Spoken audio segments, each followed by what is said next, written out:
This sort of question of too easy to borrow, too hard to save, that's one of the themes that came through. Any practical ideas? We've already had one at the end there about targeting people who have made an improvement to their finances or their personal behaviour. Any other ideas how we can actually encourage better behaviour for people who are unlikely to run a Managing My Money course or take any other practical steps? Lots, actually. A couple that I really like. One of the things in the behavioural literature is the importance of timeliness. And the point at which you are reminded that you're borrowing if you're spending on a credit card tends to be a bit too late because you've already gone and made the purchases. So I know one of the projects we looked to see if we could do was Milton Keynes has a giant shopping centre and there's location beacons for mobile phones on the inside. So I would love to have it set up. We're talking to a bank about seeing if we could trial this, of whether if you walk in to the shopping centre, the bank will send you a text telling you your balance. So you know how much you've got to spend and can avoid overspending, giving you the information at exactly the point you need it. There's also debt to savings products. I've seen credit unions do that before and try and do it where if you're paying back, especially a payday loan, that you just keep paying the same amount because there's no loss aversion. You're already not having that money to spend. Hundreds more, and I'd be happy to discuss them with people afterwards. And I'd also be very, very happy to trial any if you've got some financial firms who would like to test these out. I'd love to do it with you. Helen White, there's almost a kind of big brother idea. I remember the old flexible friend, takes the waiting out of wanting. When credit cards started, it's almost getting to the point where we should have some warning flashing saying, stop, don't buy it, you don't need it. It won't improve your life. Well, whatever measures are found to work will have to connect into people's psychology, people's emotions, people's attitudes and mindset, because it's the only way that we're really going to change behaviour. We can't just tell people and educate people and expect them to change their behaviour.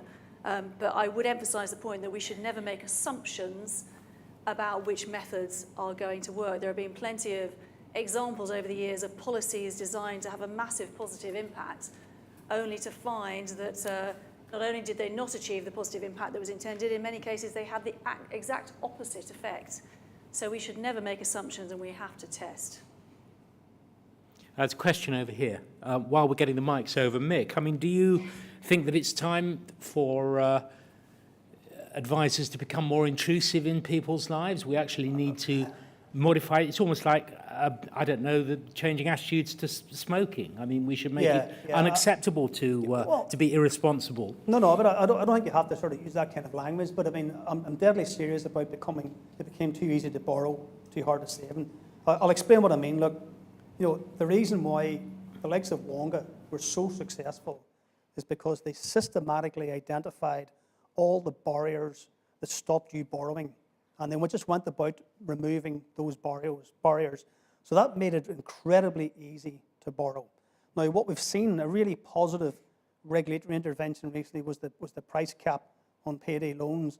Now, we campaigned for that for two reasons, because we thought it was the most direct form of consumer protection, but we also thought it would clear space for credit unions and other community lenders to allow them to compete. Now, what the regulation did was actually put barriers back into the lending process. That's what happened. So now what we've seen is actually a real positive welfare gain for consumers, because it was a big philosophical leap for the FCA as well, because we had to persuade them that it made sense for consumers not to have a financial product. And you can look at the evidence, it's actually worth. Now, we would argue really that you need the two things. You need to sort of put some grit in the wheel of the lending machine, so it slows it down a bit, so people can think before they borrow and actually understand what they're getting into. But then at the same time, we've got to apply the lessons we learned from payday lending and stuff, and actually sit down and systematically remove the barriers that stop people saving at the same time. Now, there are good examples, but they're very small scale. The sort of thing that I'm talking about is when you have charities like Step Change, which handle tens of thousands of people every year who are successfully repaying debt repayment plans. If trusted intermediaries like that just intervene 3 months before someone finishes a repayment plan, says, look, we're going to open a savings account with a credit union for you, and you just carry on repaying that money into a savings account. So again, you've got to remove the barriers. You've got to work with people and guide them towards choices. It's a sad thing, but paternalism is now a dirty word in this country, but that's one of the biggest reasons. Sure. We forgot about paternalism. You know, it's I'd just like to add one thing to that, actually, which is a lot of that, I think this discussion has been about barriers to debt and putting those in place. I think making saving much easier is the other real key. And that's where I think the one bit I would disagree with Mick on, actually, is about the benefits of financial technology. That I think you are right, it can enable people segmentation better, but it can also make it so much more efficient. And I know to give a little bit of a plug, one example that I really like was True Potential's Impulse Save, where actually you can save tiny amounts of money at the click of a button, reducing the barriers to doing a beneficial thing. If you think about how good the payday lenders were in intruding in people's financial behaviours, just you wait until you see the fintech guys get off the ground. You know, if they do pile up with Facebook and Google and stuff like that, you know, they know how to exploit behavioural biases better than anybody else does. You know, so I'm sorry. You know, the chances are. Take that point lightly. Sorry. You know, There's some in the room. I think they want to see you afterwards. let's get realistic about this. Yeah. Got a question over here. Yeah, my question is whether or not you think the push towards a cashless society is going to have any negative or positive impact on things, because clearly when you had a $5 or a $10 in your purse and you no longer had any money in your purse, you couldn't spend any more. So there's a whole load of other things that go along with that. But if I'm right, you talked about in Scandinavia they do save more than we save, but Sweden is also the first country to really have been pushing aggressively towards a cashless society. So, I mean, all of these developments, clearly they create enormous opportunities, but they also create challenges and risks. And, you know, one of the challenges is life is just speeding up and speeding up and speeding up, and it's become so easy to just, not just borrow money, but spend money at the click of a button. Yeah. So there are potential opportunities to use, you know, the cashless world that we're moving into and the technology to help people pause before they make a decision and press a button, because so many decisions are being made, you know, instant in the second, you know, and we just need to help people slow down, I think. Okay, we just two more. We've got three questions. We can make them all fairly quick. Tell you what, let's take the one at the back first, and then we've got Gavin, and then one over there. Hi, I'm a financial journalist. I work for Mail Online's Money section, and we write an awful lot about financial education. You could argue everything that we write is an effort towards financial education. But I wonder what the role of advertising is in all of this. You mentioned Wonga. Not only is it success in removing its barriers to entry, it was a fantastic advertiser. You know, we all know it's cartoon-like adverts with the little old people borrowing money.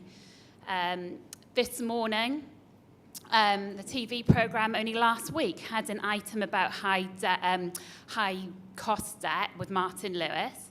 In the advert break that followed, it had adverts for payday lenders specifically targeted at pregnant women, saying, you probably don't have much money at the moment, you probably want a nice new car and loads of baby clothes, come to us, we'll charge you a fortune. So where do you put responsibility of the advertising industry, regulation, the money advice services? You know, have you ever thought about advertising in those slots alongside the likes of those lenders to say, whoa, what are you doing? You know, stay away from payday loans at all costs? Because those are the people that end up in high cost debt because they are being targeted. So I wonder what we can quick do comment on that, Will. One point I'd make is advertising is far more powerful than we tend to think. One of the things I was most fond was a piece of research we did looking at the impact of risk warnings on adverts. Found they have no immediate impact whatsoever. But when we asked people what things they knew about finance, and we gave them a bit of a test, all of the things they knew were things written in risk warnings. They were, my mortgage is secured on my house, all of those kind of things. You know, stock market can go up as well as down. Didn't necessarily affect their behaviour on those topics, but it certainly were things that stuck with them. And when I've done research since looking at marketing of overdrafts, and found that to a large extent they're preaching to the choir, and they're doing things that they know work because they know how people behave, but actually it is shockingly effective at driving social change and driving things there, particularly when they're messages that bombard you. In fact, the worst payday one I saw was, I I was getting engaged at the time was, buy your girlfriend the ring she deserves, come and talk to us about borrowing it. And there are amazing bad examples there. Yeah. Okay, question over here. Hello, Jason Butler. To what extent do you think we've got a conflict here between a society and an economy which is desperately in need of people to buy crap that they don't need with money they haven't got, okay, which helps us keep the lights on at the moment, versus the need to invest, just like the country doesn't invest in anything, long-term productive value. Why the hell should people have to invest if they see that the politicians and the society doesn't value the long-term investment either? Helen. Well, I agree with you. Our economy has become very heavily dependent on people buying things that they don't need and they don't want. And the advertising industry has cottoned on long before anybody else to using psychology to make us want these things. But we can't turn back the tide and we can't stop the developments that are happening.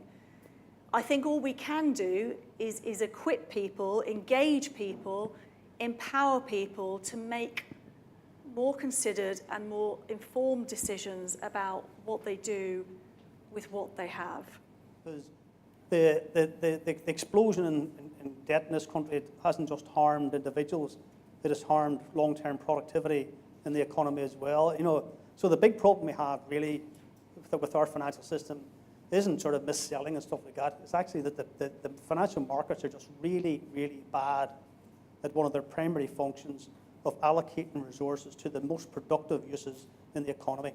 So what we had pre-crisis and what we still have actually is that most of the credit creation and the lending in the financial system goes into finite assets like property, and we have one of the lowest levels of investment in research and development in the OECD countries. So that's the two are actually connected. So over the long term, we shouldn't be trying to reduce debt because it helps households. We should be trying to reduce debt because we want to return to an investment-based economy. So the two are absolutely connected.